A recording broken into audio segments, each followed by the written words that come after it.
So you're going to see infrastructure that's just going to be massive, going up everywhere, like these huge towers and arrays and things like that, boxes. Just recently they put up these weird-looking boxes at the tunnels and stuff in New York. I saw stories about. That's what these are. These are 5G towers.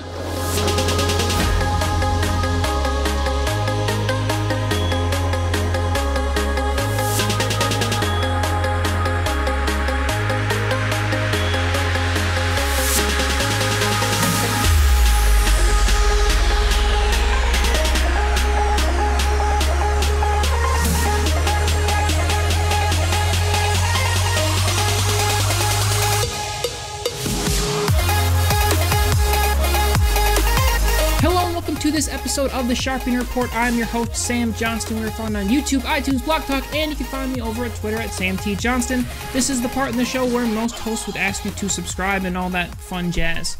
But today we are diving deep down into the rabbit hole to talk about some topics that we haven't quite ever covered on this show before, but I think there's some value there in the ideas, and I think it's an important topic to discuss, so we're going to do that. And those topics are alchemy and the technological revolution that we are facing each other and how those two tie in together. And we are joined by Wayne McRoy, author of, let me look over my notes, The Alchemical Tech Revolution. And we are going to be talking about all sorts of different topics like 5G, the Hermetic texts, and all of those fun topics. So, Mr. McCoy, how are you doing today? Good, Sam. Yourself? I'm doing fantastic. So before we get into your book, I would just like to know a little bit about your background. Where do you come from, and how did you get on the topic of alchemy? Okay, well, it's kind of a long, convoluted story. I'm just a regular guy, and all through my childhood growing up, I always had interest in paranormal subjects and weird occult things. So I kind of always had a little bit of an interest in it, so I always looked at a lot of this stuff growing up. But I never really took it really seriously until, probably about the past decade or so. And then I started heavily researching it when I had a couple synchronistic events happen in my life. I should start off by telling you I found salvation in Christ in 1998, so I've been a Christian for 20 years now. And this was kind of a hard pill to swallow for me because having been heavily involved in a Pentecostal church, it was hard for me to really come to terms with the fact that this is the direction God would lead me. I really had a hard time and struggled with it for a good long time before I really started delving into it deeply and starting to write about it. So, it's something that I've finally come to terms with, and I realize this is a direction that God has put me, even though it may not be, the average route that a Christian would take. So it's not really subject matter that most Christians are comfortable with. Hey, the road less traveled, that's what I say. Right. But I have felt a calling upon my life to do this, and that's why I'm out there. Actually, the book is primarily about the dangers of the transhumanist movement, if you've heard of that. Mm-hmm. Yeah, definitely. Are you familiar with the transhumanist movement? Oh, yeah, absolutely. Yeah, and this directly relates back from what I've studied. The whole agenda for the transhumanist movement ties all the way back to the ancient mystery schools, which is something that most have probably never heard of. And what these mystery schools are, these are the ancient philosophy schools that all of our modern day secret societies, quote unquote, secret societies are based upon. You're talking about your Freemasonry, your Rosicrucianism, all of these different occult fraternities. They're all tied together at the top into what we would commonly refer to today as the Illuminati. So this is the ancient roots of where this stuff comes from. And a lot of this stuff that they're using now, these technologies, to get to this transhumanist singularity, as they call it, are all based in ancient Hermetic principles that come from these mystery schools of the ancient times. So we should probably go ahead and take a look at some of these principles so people could be kind of familiar with where we're coming from with it.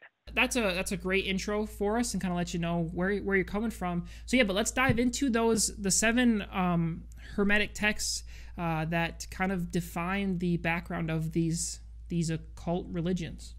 Okay. Basically, where these come from, these all stem back to something called the ancient mystery schools.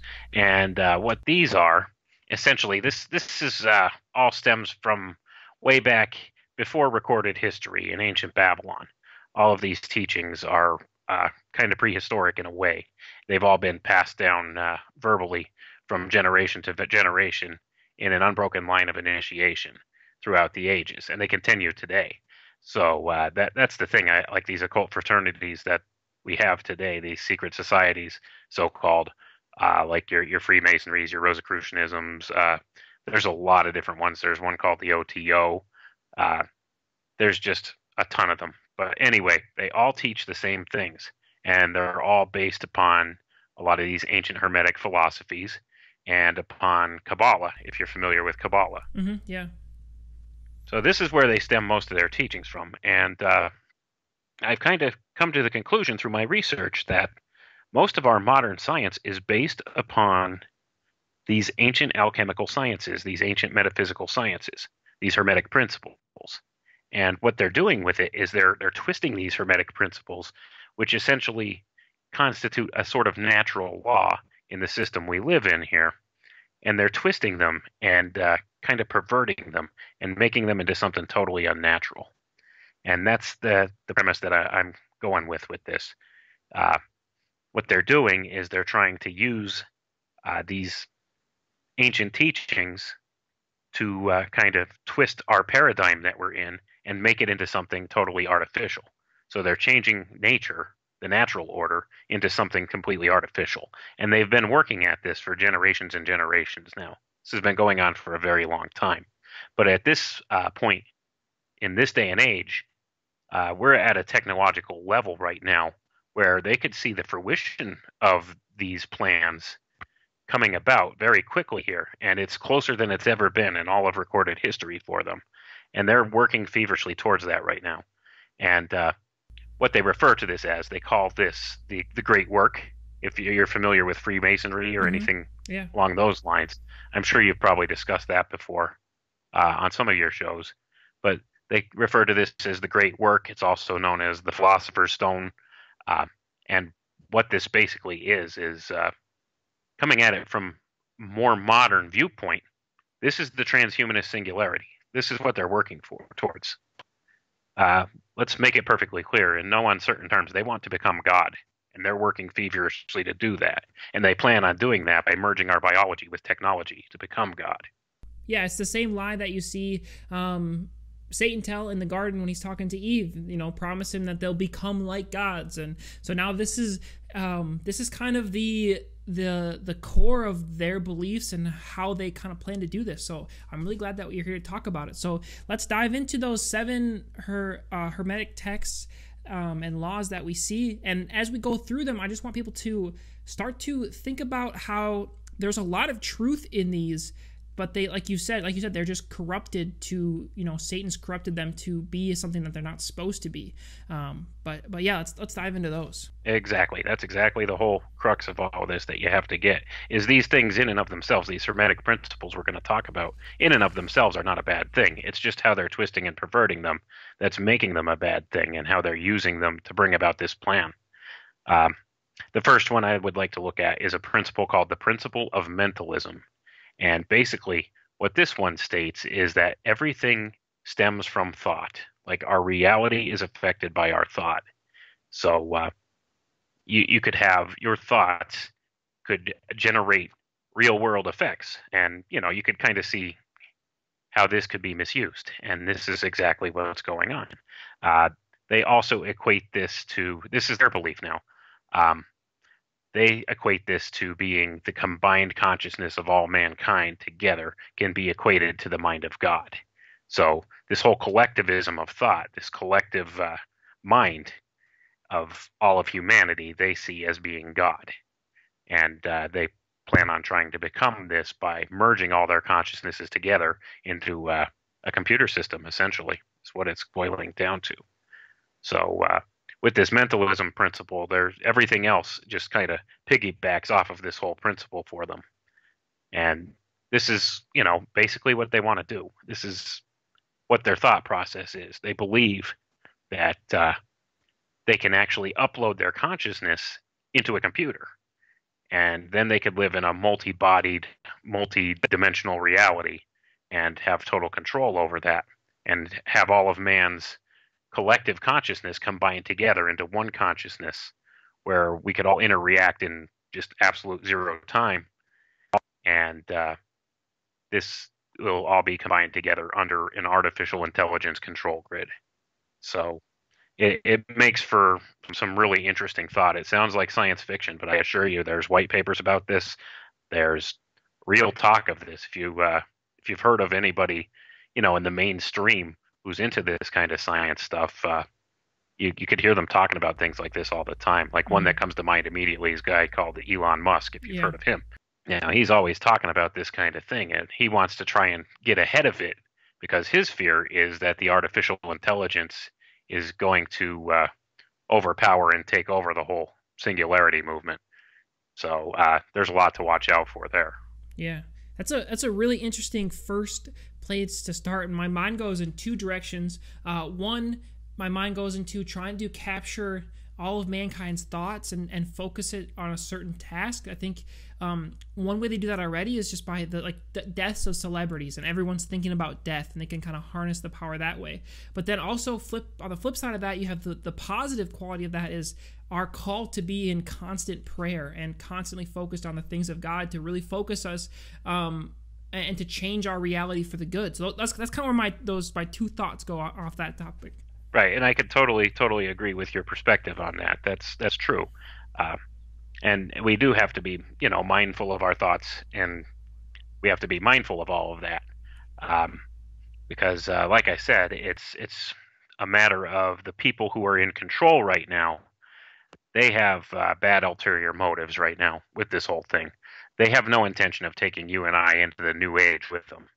And that's what they see this as. This is the dawning of a new age, the age of transhumanism, the age of Aquarius. This has been, recorded all through all the new age nonsense for the past how many decades now. It's totally, they totally believe this stuff, and they're totally bought into it. And they think that it's achievable through technology now. All of this, this godhood they're looking for. They plan on merging with the artificial intelligence and becoming God. They think they'll be able to do anything and live forever. And that's the carrot that they keep dangling in front of people. They believe that your consciousness could be equated down to nothing more than an algorithm, a computer algorithm. They see consciousness as a byproduct of just the electrical activity of your brain. So they believe that if this is the case, it could be equated down to a single one single eloquent equation where your consciousness could be equated down to an algorithm. So they believe that your consciousness could be transferred into a computer, because these people come from the angle they really don't believe that there's an afterlife or that there's, anything spiritual that's beyond what we could see in this realm. And that's one thing that people have a hard time coming to grips with. Yeah. Do you think that? I guess I part of me wants to think that there's a good portion of them that do acknowledge the fact that there is an afterlife, and they're trying to avoid it. Like they're trying to avoid God's judgment by creating this type of thing. Is that a possibility? Yeah, that's a possibility. I believe, just like anybody else, there's all different types of people and with all different kinds of belief systems. But I'm telling you, the ones at the top, they believe in something that you could call secular humanism is pretty much what they equate to. They believe that man can become God. And actually what this is, this goes back even further, back into like the ancient mystery school teachings and stuff. Once again, this is called Luciferianism. They don't outright believe in Lucifer or a devil per se. And they don't believe, that they're serving this God or this spiritual entity exists above them that directs them. They don't believe in a God. And see, that's kind of where there's a little disconnect. If they believe in Luciferian philosophy, they believe that they are becoming God. These people believe that they are becoming God, that man will eventually evolve into something greater. And they see this as what's coming through the merging of man with technology. It's called guided evolution is one of the terms that they use for it. So they're trying to force their own evolution coming forward and trying to turn themselves into God through the transhumanist singularity. And they're getting close with a lot of these technologies, and they believe it's totally possible. They think, like I said, they believe that their consciousness is nothing more than an algorithm. So if that's the case, they could transfer their consciousness and all their memories and everything into a computer, and then they could, by doing so, transfer their consciousness into any receptacle they want. So they could have a new body, and they plan on building new biological bodies as well as robotics and cybernetics, all kinds of different things. They could transfer their consciousness into pretty much any receptacle they want. So they could exist in multiple places at once this way. They could have multiple copies of themselves split off. There's actually a gentleman named Robin Hanson who has an interesting TED Talk, if you want to look that one up, where he talks about what he calls the Age of M, EM, that is. And what this is this talks about the creation of artificial emulates of people.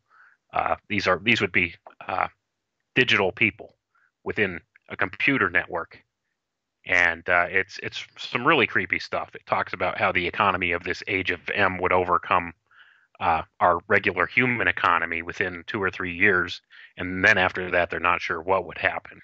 That these computer emulations would outproduce basically all of the labor of humanity, and they would look at us as being nothing more than backwards ancestors of themselves, and it creates all kinds of interesting thoughts. Yeah. And it does sound very much like science fiction, but there are people who are definitely working towards this stuff, and they're making breakthroughs every day with it. So it's kind of scary. Yeah, no, it does sound out there, but then you start to look at one, you can look at the progress we're making towards it, but there are lots of people talking about. There's a council of transhumanists out there that they meet together to talk about the best ways to get there. It's not like it's just fringe people talking about this, making this up out of nothing. There are literal scientific conventions to talk about transhumanists and transhumanism and how to get there. So it sounds crazy, but it's definitely a goal for sure. Yeah, and just kind of piggybacking off what you were just saying, there's a website out there. If any of the listeners want to go look this up, it's called the Transhuman Code.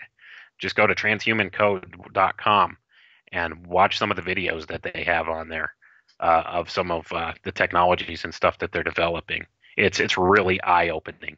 And this website, it just had its major launch back in January here. Is when they started putting it out worldwide. I mean, they'd been working on it quietly for a while, but they gave it its big push in January, back at the Davos meeting, when they had the Davos meeting in January. Yeah. So it's really interesting. There's a lot out there. It's definitely it's not a science fiction thing. It's not a conspiratorial thing. This is actually going on. Yeah. These people are planning this. That Davos meeting, there's a lot of things that came out of that was very eye-opening.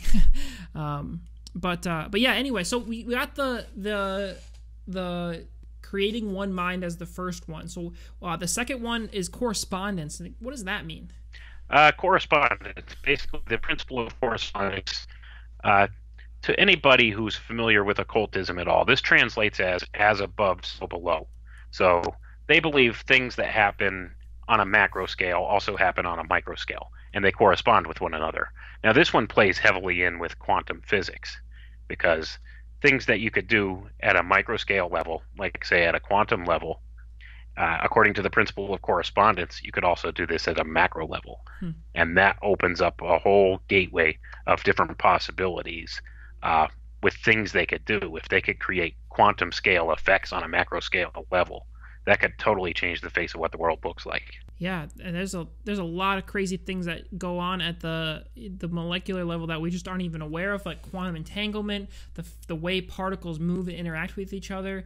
That, to me, like if you can replicate the things that go on down there, as chaotic as they seem and impossible as they seem, that is a way for people to believe that you are a god, if you're able to manipulate those type of things. Oh, precisely. Yeah, I mean, you're talking about something like, say, quantum teleportation, which has been proven and done in a lab situation with with microscale particles, photons, and I think they actually did something a little bit larger, like a small macro scale object of some sort.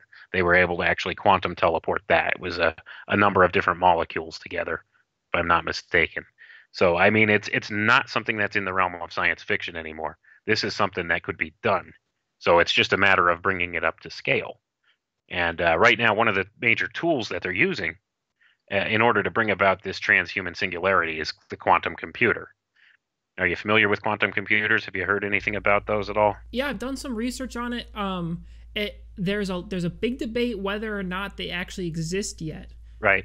I could tell you that the scientific community has come to the conclusion that yes, the D-wave adiabatic quantum computer is an actual quantum computer. It does use quantum scale effects to bring about the data that it does. So that debate's been settled within the scientific community. I know, for a while they were saying that they doubted that it actually worked like it says, or that it is really a quantum device. But there have since been other major manufacturers like IBM that have been developing their own quantum computers. So D-Wave is kind of ahead of the game with the quantum computers, though. This is the first operational quantum computer, and it's called the D-Wave adiabatic quantum computer. And I think they're about 6 or 7 generations in now with it, Wow. Of different processors with it. So they've been operational since, I think, 2007, if I'm not mistaken, was the first D-Wave that they put out. And this is not a small computer. This is not something that your average person could go get their hands on. It's a large, giant, black cube-shaped computer, and it uses something called a pulse tube dilution refrigerator in order to house the quantum chips that make it operate. So because they have to have ultra cold temperatures in order to get the quantum effects that they're looking for in order to process it. Now there's some confusion. A lot of people would ask, how does a quantum computer operate differently than a regular computer? And what it is your regular computer that we're familiar with operates on a binary system where it uses zeros and ones, or like an on-off position. Okay. The quantum computer differs in that it could use a quantum effect called superposition, in which that state is the 0 and 1 could exist simultaneously and be either one, whereas your regular computer can be just one or the other. So this in and of itself just kind of equates to a much faster processing speed. The regular computer uses something called a bit, which can be either a 1 or a 0, whereas the quantum computer uses something called a qubit, where it could be a 1, a 0, or both simultaneously. So it creates a lot of different patterns that can't be created by a regular computer. And it uses different algorithms in order to solve problems that a regular computer can't. So it does a lot of things a regular computer cannot. And some of these developers of this computer claim that it could actually access information from alternate dimensions.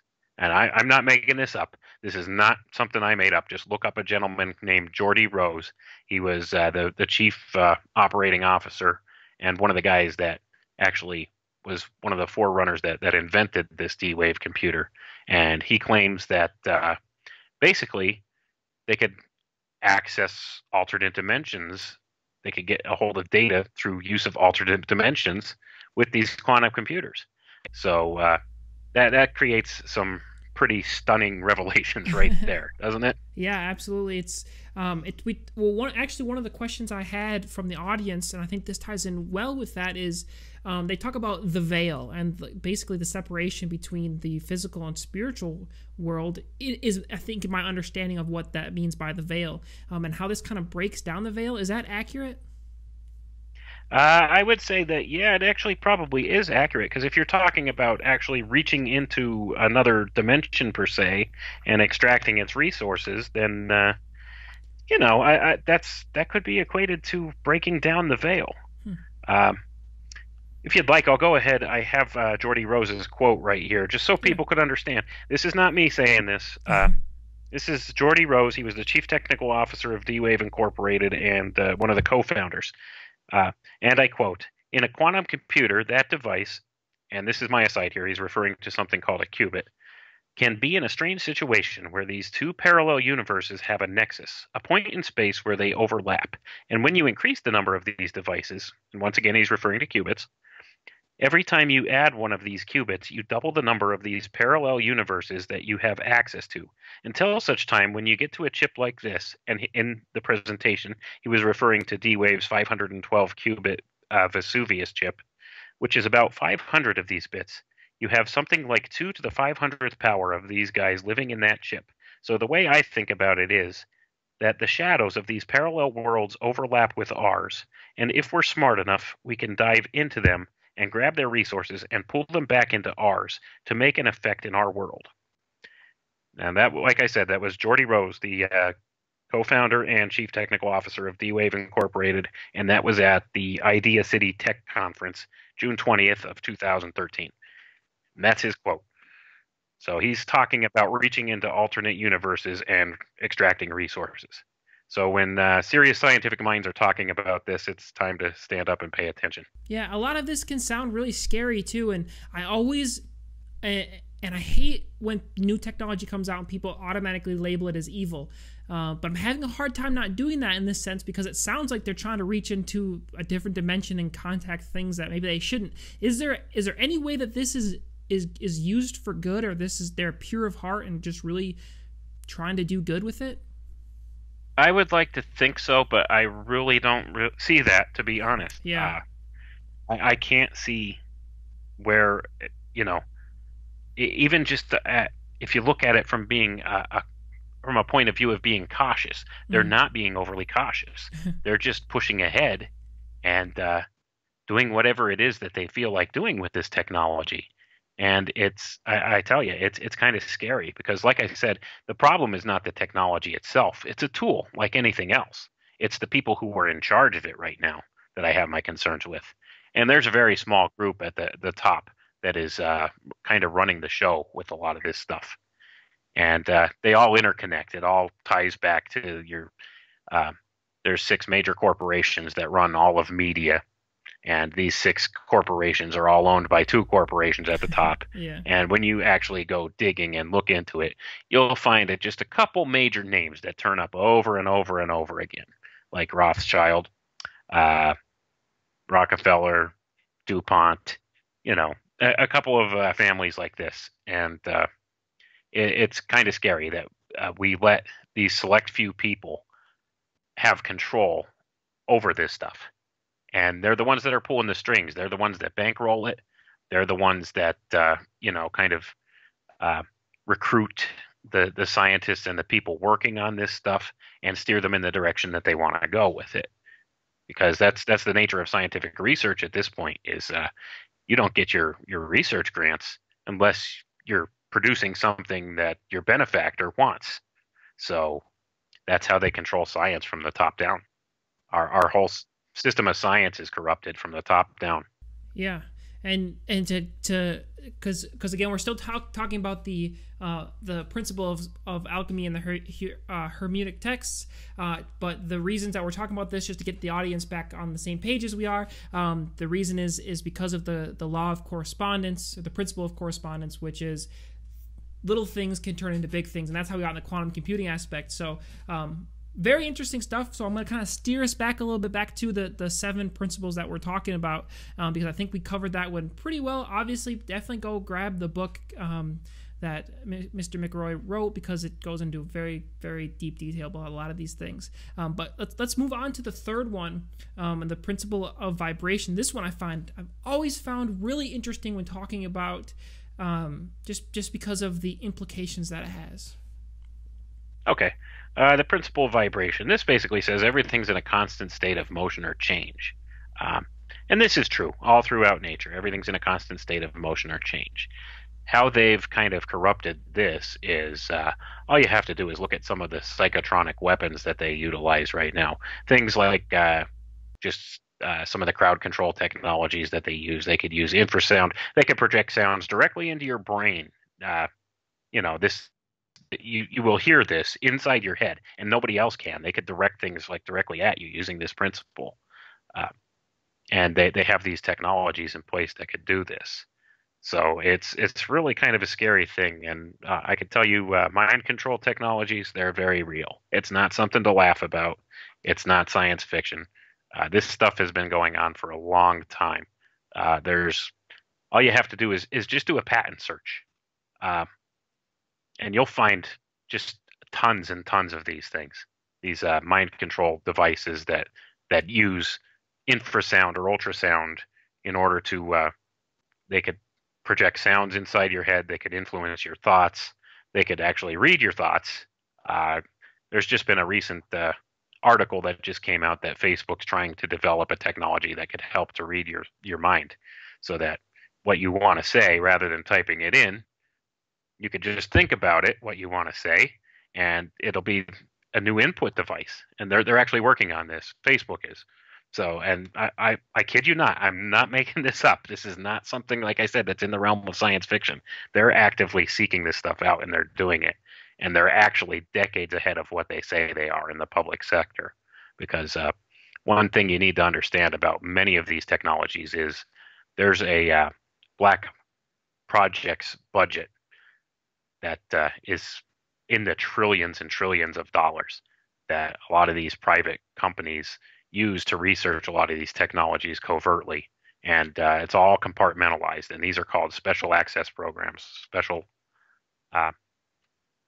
access programs. And a lot of these government contractors have you need security clearances to even work on this stuff, and they keep this stuff hidden from the public view. And a lot of it's funded through DARPA, which is the Defense Advanced Research Projects Agency.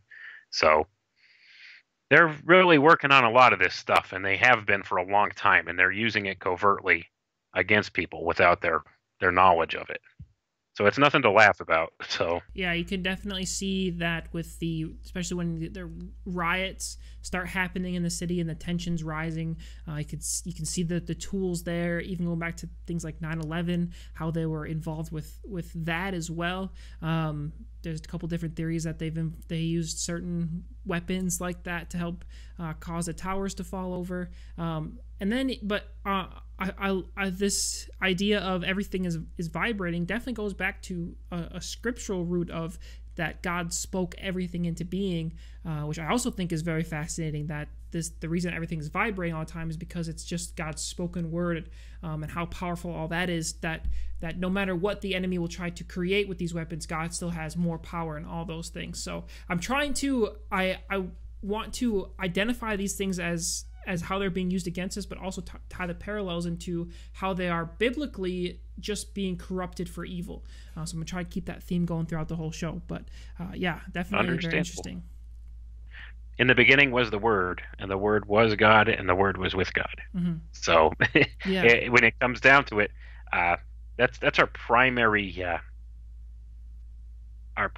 tool for communicating. It's the primary tool of civilization itself is speech, mm-hmm. and that directly corresponds to this vibration principle that mm-hmm. we're talking about.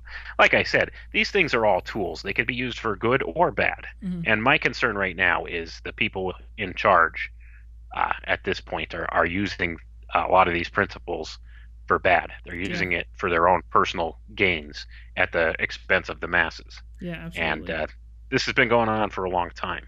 And I'm sorry if I tend to babble a little bit here and talk at length about things. I know we're out of time constraint here. We should probably move on to the next principle. Yeah, well, I'm in control here, so I don't care. As long as we're talking about important, relevant things, then definitely keep going, because what we've talked about so far is so important. It's just important, and it's hard to condense it into short sound bites because there's so much depth to it. It would take a whole book to write on all these things, which, oddly enough, you wrote a whole book on it. So there you go. Yeah, that's the whole thing. I'm trying my best to squeeze it all in an hour, but I know I come off sounding like I'm rambling. No, so, and don't worry about that if we go over. That's totally fine. Okay, it's fine with me, at least, as long as it's fine with you. Oh yeah, totally. But so let's move on to the next principle, which would be polarity. Correct? That's correct. The polarity principle. Now this one's huge. This one is in our society everywhere you look.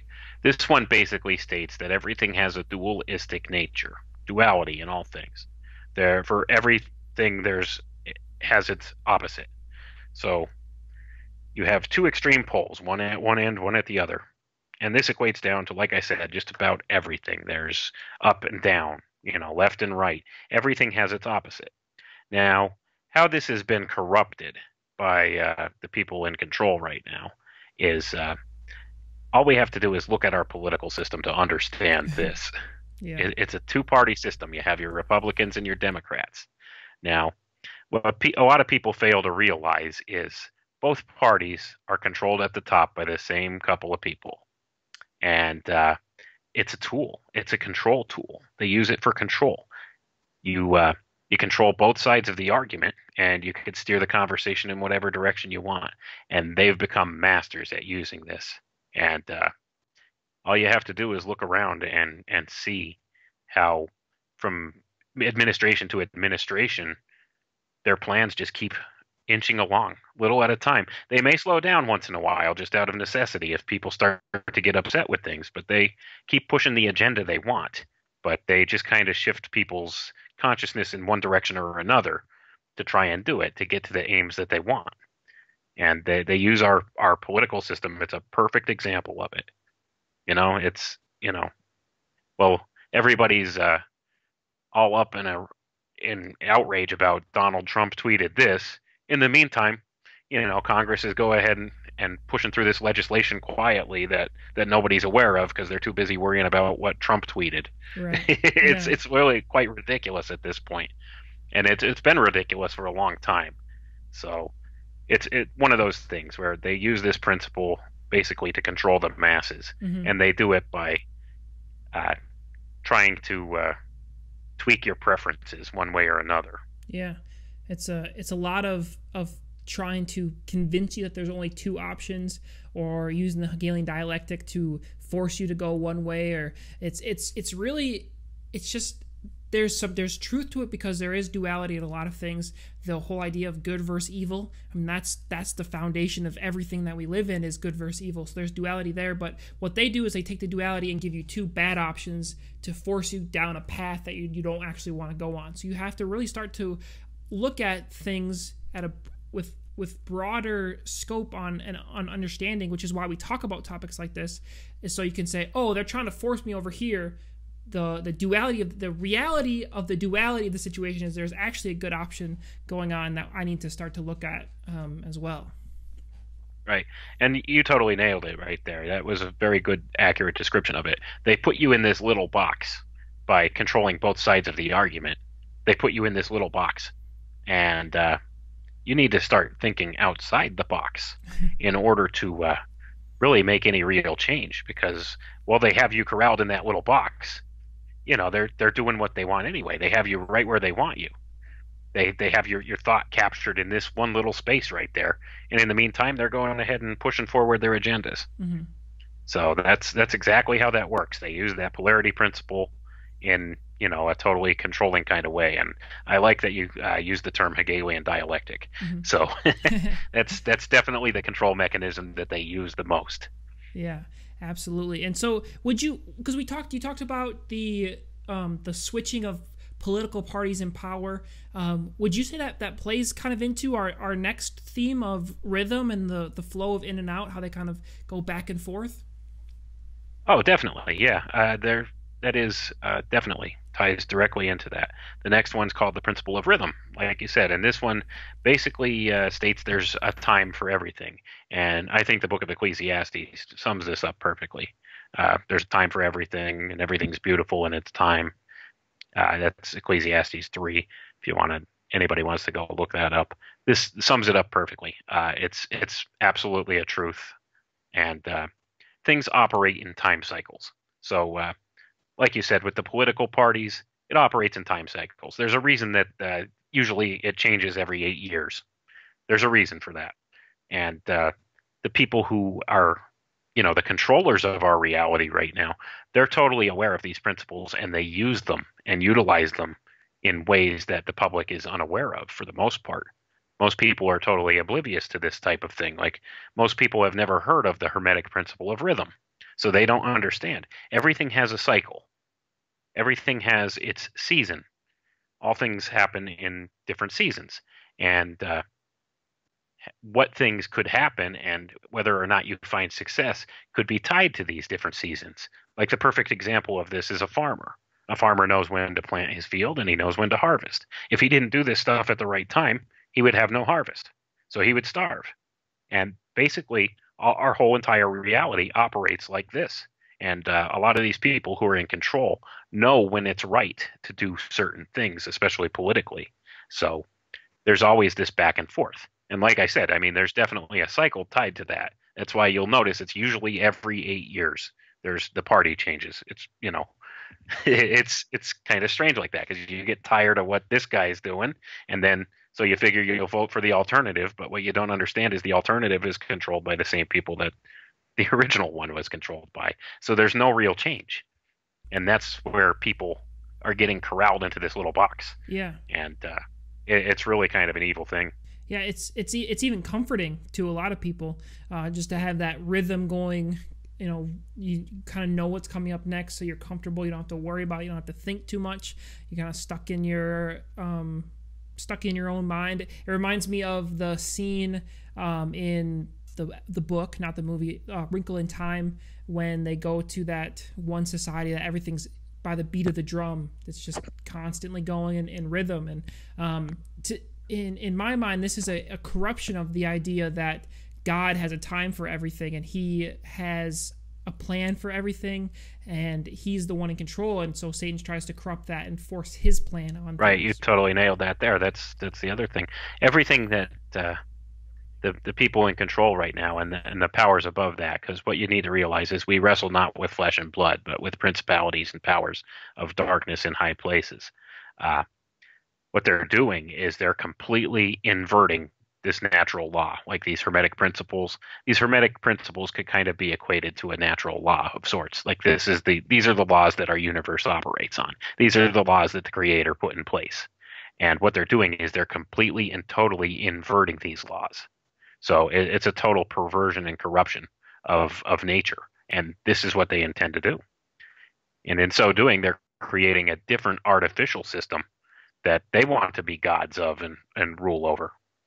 So, and like I said, they're at the point now where they've never been closer to the fruition of their goal as they are right now with the technologies that we have and we're developing. So, yeah, we're getting closer and closer to the Tower of Babel again, for sure. Right, and I do allude to that in my book. I have a whole chapter on there, as you know, that kind of relates this all to the Tower of Babel. So, you know, it's really an interesting thing to look at. I personally don't believe that these people are going to succeed with their plan. I think, you know, it's not going to come to fruition how they see.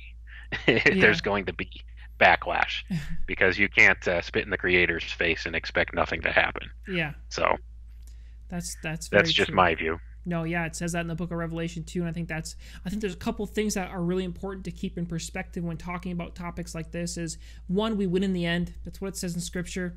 This stuff is so important to know. It's so crucial to understand what the enemy is trying to do and how they work and the principles that they're inserting, because we can fight against it and we can win souls for Jesus and bring people to Christ through this by understanding these things, but to not get overwhelmed because we are going to win at the end. And then also another thing that I just wanted to remind people is when you look into these things about these Hermetic ideas and things like that, be very careful because it's very easy to fall into the wrong side of things.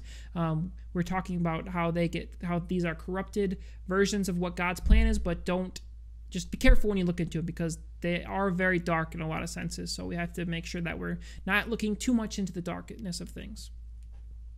You can't peer into the abyss for too long without going mad. So, you know, that's one of those things. But like I said, these principles in and of themselves aren't bad or evil or anything like that. It's the corruption of them that's become the problem. Most of where this stuff comes from is, like I said before, the written history and religious texts and stuff of the time. A lot of these were principles that men were taught from the beginning and understood.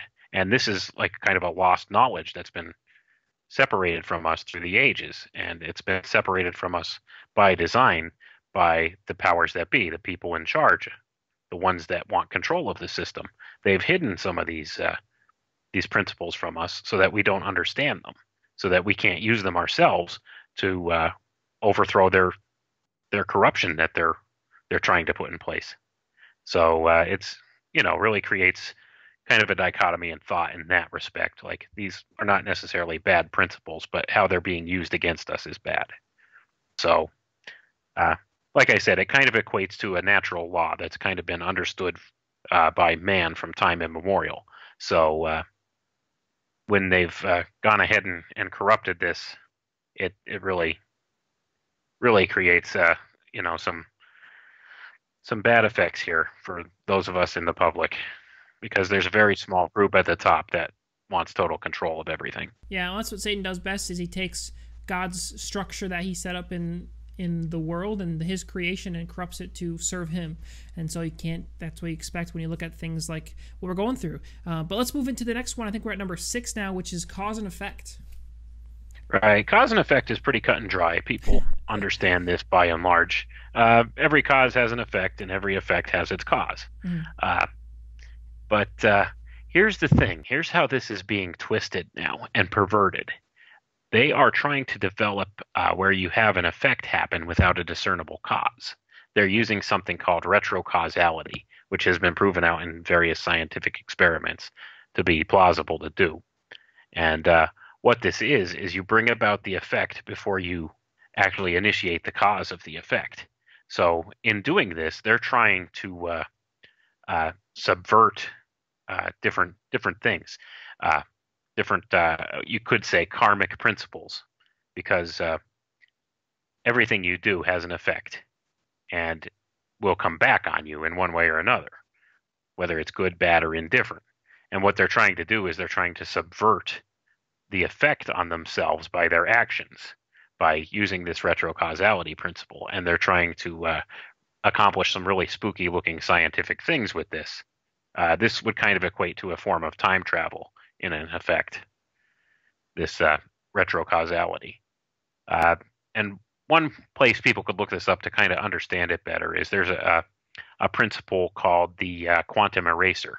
It's an experiment you could look up online. It's a pretty simple experiment setup. It's based on, if you're familiar with a double slit experiment, mm-hmm. It's kind of a variation of that, where they're able to switch up the pattern that's projected through the double slit experiment without actually touching the mechanism to change it. It'll change before their eyes before they change it. So it kind of creates a kind of a weird situation where, that also ties back kind of to this principle of mentalism, where your thought can affect the outcome of things, where your observation actually affects the outcome of things. This is another thing that they've been observing in quantum physics, is your observation affects the outcome of the experiment. If you're observing something, the simple act of observing it affects the outcome. So it's kind of hard to describe, but it kind of equates almost to like a time travel type technology. Yeah, it's really interesting, and time travel blows my mind to just even think about something like that. I don't even know if that's possible, just based on what Scripture says. I don't know. It's definitely another step to become like a god, to not be tied by the constraints of time. You can see that definitely fits well in within that. Right, and that's the other thing. I mean, if they're not bound by the constraints of time, then they could achieve effects that would be impossible otherwise. Mm-hmm. So they are really working towards doing this, and this is kind of the principle on which these quantum computers operate.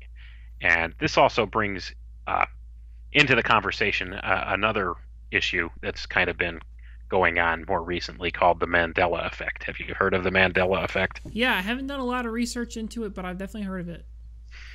Okay, well, the Mandela effect basically is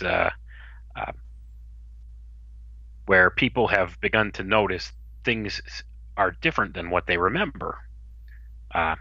Like, for instance, how it got its name of the Mandela effect is a researcher was at a convention talking to some people one time, and all of them had recalled the same thing, that Nelson Mandela had died sometime in the late 80s or early 90s.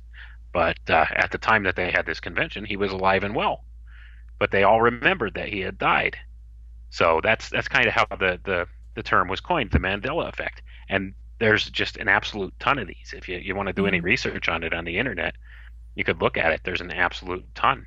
Um, there's things like one of the popular ones is the movie Star Wars. If you're familiar with the Star Wars movies, apparently C-3PO, the robot, has a silver leg and always has. But most people remember that he was all gold. Hmm. So, I mean, this is just one of those effects, and a lot of them do kind of relate to movies and popular culture items. But there's also things like even our anatomy. Some people have claimed has changed. So, like one that I'll cite as an example is when you think of your kidneys, where do you really regularly think they're at in your body? Like right on the side-ish, lower side. Like in the lower back? Yeah. Yeah, they're not. They sit right up underneath your heart, protected by your rib cage. Hmm. And this is another one that's been equated to the Mandela effect. So when you start looking into this, like I said, there's so many of them. There's something to this. It's not all people just misremembering. It's not it's there's more to it than that. I mean, there's actual physical changes going on. That people are beginning to notice in mass, and it's not just like a couple people remember it this way and it's different. Now there are a lot of things that seem superficial, like misspellings and things like that they attribute to this Mandela effect. The Bernstein Bears. Yep, exactly. Yeah. There's a lot of that. Or Reba McEntire, the country singer, like her name is totally spelled differently from how most people remember. Just things like that. Now, a lot of these you could attribute to confabulation, which is, just misremembering something. But there's just too many of them at this point where, there's actual physical things that you can see and know, hey, that was not like that. So it's one of those weird things. Yeah, we talked about earlier about the reality of mind control and brainwashing and things like that. To me, it's easier to believe that they have convinced society that that's the way it was, but in reality, it's always 3CPO's always had a silver leg, but they've just convinced them, the majority of society, that he's used to be all gold, versus going back in time and actually changing what things are. That's easier for me to understand that way. It seems more realistic to me. Right, and there's a lot of different ways that you could, a lot of different angles you could look at this from. But yeah, and that's definitely one that you could keep in mind. But there's definitely something to it. And right now there's, an organization called CERN that's trying to take credit for this. They're saying they're the ones that have, they're kind of hinting that they're the ones that have caused this Mandela effect through use of their particle accelerators combined with the quantum computers. And there's a ton of information about this online if you wanted to look it up. But, I mean, there's any number of possibilities as to what the cause of this could be. But there's definitely somebody is tinkering with and screwing with our remembrances. Yeah. In one way or another. Yeah, for sure. So, with that being said, that sums up the whole perversion of cause and effect thing. Yeah, absolutely. And you talked about anatomy, which brings us to our next one, which is gender, and how everything has a masculine and feminine quality to it. Right. This is called the principle of gender, and this one states everything has a masculine and a feminine aspect to it. And this also relates to things like electricity and magnetism. Electricity being, attributed as the male attribute and magnetism as the female attribute. And this ties very closely to this whole principle of duality. And right now, in our society, this whole gender principle is being really twisted and manipulated in a really horrific way that's causing all kinds of social issues that I don't think have ever really existed before in the past, although they're trying to rewrite history to make you believe that this did actually exist in the past and it was normal. So I just see it as being a total perversion of how it's been intended to be, of what the principle of gender has been intended to be. There's always been very definite masculine and feminine attributes. And right now what they're doing is they're blurring the lines of gender. And the reason they're doing this is because eventually what they plan on doing is like blurring the lines of what humanity is. And this once again relates back to the whole transhumanist movement. So this is directly where this is coming from. I've been researching it a little more recently, and there's a definite tie between the whole transgender movement and the transhumanist movement.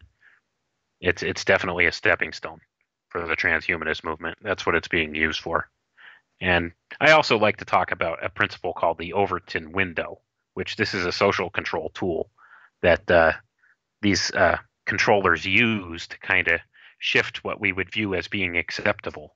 It's called the Overton window, and what they do is they slowly start to introduce more and more bizarre ideas to make them socially acceptable.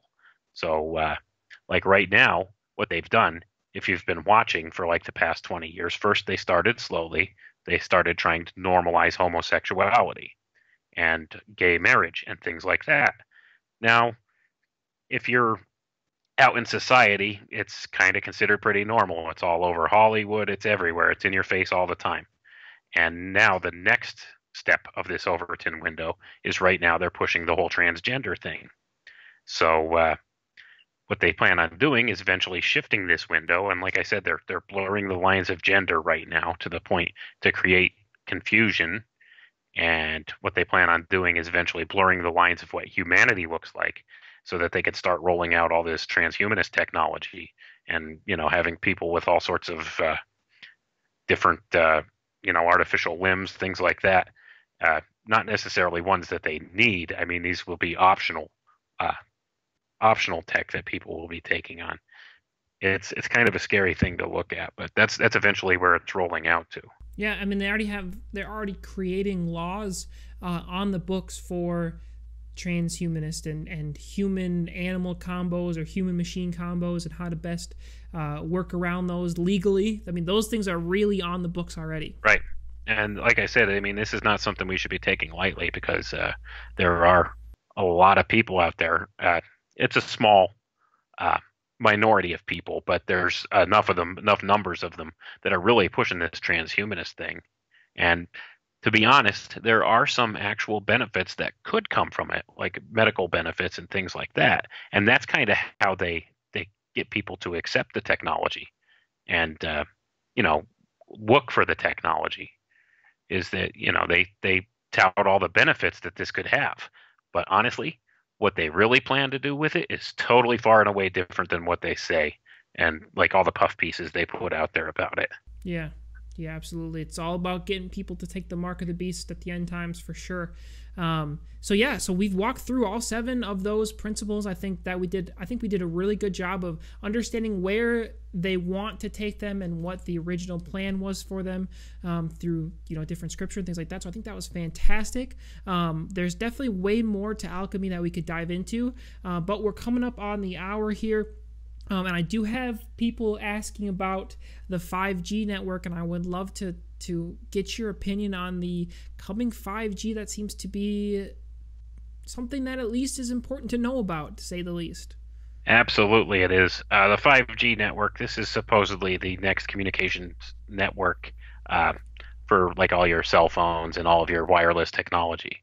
And This 5G operates differently than the previous networks that we're familiar with, like the 4G network and the other ones we're familiar with. This operates on something called a millimeter wave. This utilizes millimeter waves, which are extremely harmful to biological tissue. So you're going to see, once they get this whole thing rolled out, there's going to be like towers and transformers and transmitters and stuff going up everywhere, because they use millimeter waves. They have a shorter range. So you're going to see infrastructure that's just going to be massive, going up everywhere, like these huge towers and arrays and things like that, boxes. Just recently, they put up these weird-looking boxes at the tunnels and stuff in New York. I saw stories about. That's what these are. These are 5G towers. People didn't know what they were, but that's what they are. They're for the 5G infrastructure. And basically, they're going to use this 5G in ways that most people wouldn't even understand, because where I come from with the research I've done, this also involves nanotechnology, which has been covertly being implanted in us over time now. People are totally unaware of, and it's going to utilize these 5G waves in order to activate and influence this nanotechnology that's actually physically in our bodies right now to bring about the changes that they want. So I talk about this more in my book as well. But that's what the whole thing with the 5G network is. At the very least, you're going to see cancer skyrocket, disease skyrocket. At the very most, you're going to see the push for singularity. This is going to be the tool that they use to merge all of our minds online into this artificial intelligence network that I talked about earlier. Yeah, definitely something that you have to keep an eye on, and I would really urge everyone again to go pick up the book and take a look at it if you're interested in what we've talked about. But that pretty much wraps us up for this show. Wade, where can people find your book? What's your name of your book again? And do you have anything else coming up in the future that people should look out for? Yeah, actually, my book is called The Alchemical Tech Revolution, Fulfilling Ancient Esoteric Agendas Through the Use of High Technology. And it's available through Amazon, and it's available at many other fine book retailers. It's also available as a Kindle download.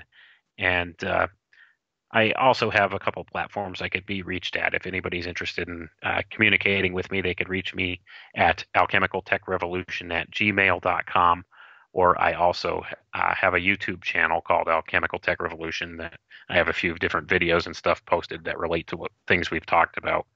And I could be reached at my Facebook page, which is called Files from the Conspiratorium, where I do most of my posting and stuff. I'm currently working on my second book right now, which is going to be a little bit more controversial than this one. Really? Because of some of the things. Yeah, which is going to be a little bit more controversial because of some of the specific detailed things that I do nail down, and I don't want to reveal too much at this point. Mm-hmm. But that will be coming out hopefully early next year. So I'm working on it now. I have most of the research phase done, and I'm beginning the outlining process and beginning to compile the information together. So, well, we'll have to get you back on the show when you get that one published and sent out, because I love this conversation. I thought it was really a lot of really great information that we touched on that really haven't been touched on this channel before. So I hope the audience benefited from it. But Mr. McRoy, I thank you so much for coming on the show. I appreciate it.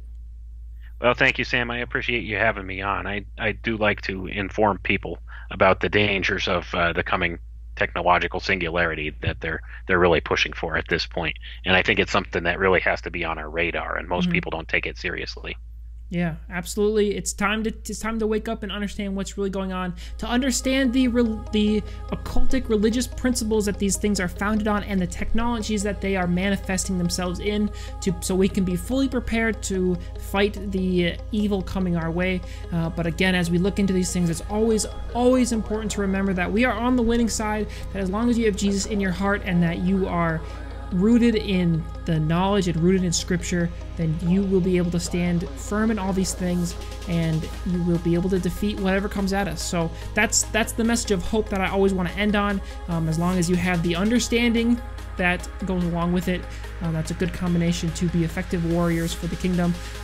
Guys, I'm not going to ask you to like, subscribe, or share, but you know I appreciate it if you do. If you enjoyed the show, definitely go check out all those platforms that we talked about. And guys, that's it. I hope you enjoyed the show, and I hope that you have a good week.